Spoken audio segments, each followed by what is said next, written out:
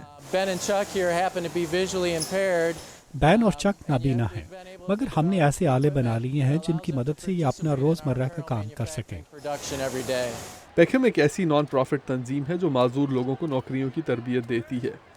یہ ایسی ٹیکنالوجی استعمال کرتی ہے جو معذور افراد کو ان کے کام میں مدد دے۔ یہاں چھوٹا سا سوراخ ہے، آپ اس میں سے دھاگا گزارتے ہیں اور آپ نے دیکھا کہ اب وہ وہاں نہیں، کیونکہ میں اور بین نابینا ہے، اور اس وجہ سے اگر ہماری انگلی مشین میں چلی بھی جائے اس مشین سے ہمیں چوٹ نہیں لگے گی۔ These are all clean. They cleaned them and put them back. Why'd they do that? ایمی روز ہائیبور کا ذہن ذرا کمزور ہے اور وہ نفسیاتی مسائل کا شکار بھی ہیں۔ پیکھم میں آنے سے پہلے انہیں کئی نوکریاں تبدیل کرنی پڑی تھیں۔ I just thought that it was something. مجھے لگتا تھا کہ میرے اندر کوئی مسئلہ ہے اور میں نوکری اس وجہ سے نہیں کر پاتی تھی کہ میں محنتی نہیں ہوں۔ My job right because I'm not motivated. ان کے سپروائزرز انہیں مستقل ایک کام سے دوسرے کام منتقل کرتے تھے تاکہ ان کا دھیان رہ سکے، مگر اب یہ دوسرے ملازموں کو سپروائز کیا کرتی ہیں۔ It really started to turn with me of مجھے احساس ہوا کہ شاید میری ذہنی کیفیت میرا قصور نہیں۔ اس جگہ یہ بات سب کو سمجھ میں آتی ہے اور لوگوں کو معلوم ہے کہ میرے ساتھ جو مسئلہ ہے اس میں میرا کوئی قصور نہیں۔ وہ اس سے نمٹنے کے طریقے اختیار کرتے ہیں اور یہ بہت ہی اچھی بات ہے۔ so that it works. پہلی شفٹ ختم ہوئی ہے اور مزدور خوشی منا رہے ہیں۔ پیکھم نامی ادارے کو ایک ایسا سرکاری پروگرام چلاتا ہے جس کے تحت حکومت ان نان پروفٹ اداروں کی اشیاء خریدتی ہے جو معذور افراد کی مدد کر رہے ہیں، مگر ماہرین کا کہنا ہے کہ امریکہ میں لاکھوں معذور افراد ایسے ہیں جو اس وقت تک روزگار نہیں حاصل کر سکتے جب تک کہ کمپنیاں معذور افراد کے کام کرنے کے لیے سہولیات فراہم نہیں کریں۔ مانا رابی کے ساتھ عبدالعزیز خان، اردو VOA۔ اب وقت ہو رہا ہے ایک مختصر سے بریک کا، اور بریک کے بعد ہم آپ کے لیے لا رہے ہیں مغربی موسیقی کے ایک معروف صنف جاز پر ایک رپورٹ۔ ہمارے ساتھ رہیے گا۔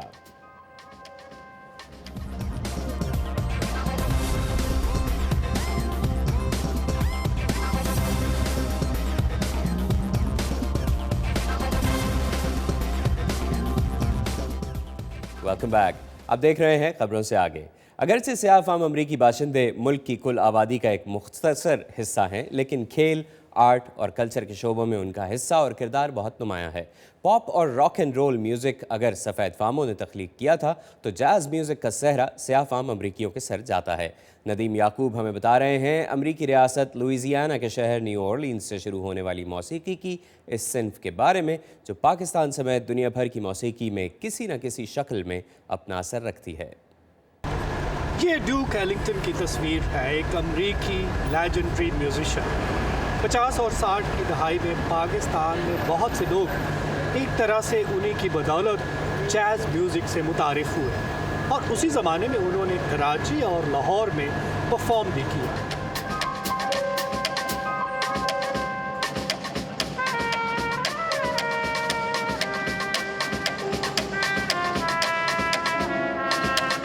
اور واشنگٹن کی پورٹریٹ گیلری میں ایک جاز کانسرٹ کے دوران یہ نوجوان ڈیوک کی ترتیب دی ہوئی ایک دھن بجا رہے ہیں۔